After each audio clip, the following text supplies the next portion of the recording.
A market has failed when it results in either an over or an under allocation of resources towards a particular product. In other words, it is not allocatively efficient. In this lesson, we will explore what happens when a market does not provide enough of a particular good or service that benefits society on its own. Examples of this situation, called a positive externality, are national defense, public education, or health care. A positive externality is defined as a situation when the production or consumption of a product creates external benefits for a third party not involved in the market transaction or for society as a whole. Suppose that someone invented a vaccine that cures the common cold. Let's begin with the basic supply and demand graph in the market for cold vaccine. Notice that price represents both costs and benefits. The supply equals marginal social costs as well as marginal private costs.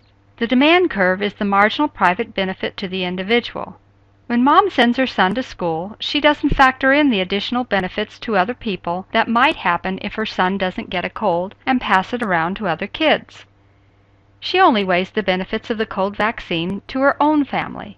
If she factors the benefit in to other people, she might be willing to pay more for the cold vaccine. That means demand is in the wrong spot. It should actually be to the right of market demand because society as a whole benefits more than the individual. We label this demand curve marginal social benefit. Notice that if we produce where marginal social benefit equals marginal social cost, we will produce a greater quantity, which I have labeled Q socially optimal, and at a higher cost labeled P socially optimal than the free market value.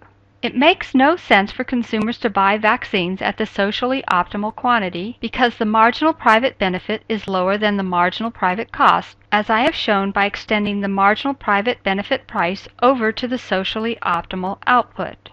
The difference between the socially optimal price and the private benefit price reflects the external benefit to society. The problem of cold vaccines being underconsumed may be solved by government intervention. If the government intervenes, the potential gain in welfare to society of an increase in use of cold vaccines is the difference between marginal social benefit and marginal private benefit. It is shown by the shaded triangle on the graph. The government has three options for closing the gap.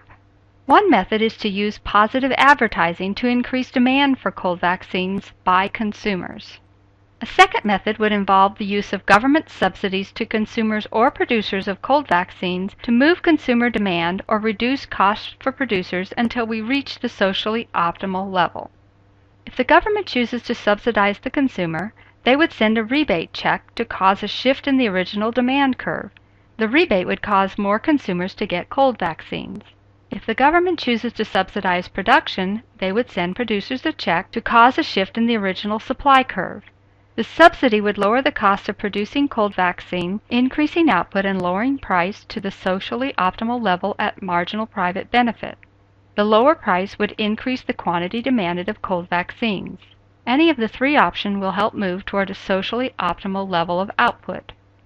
Make sure to study positive externalities with a critical eye to ensure you fully understand market failures. This is Mrs. Miller, hoping you have a great FLVS day.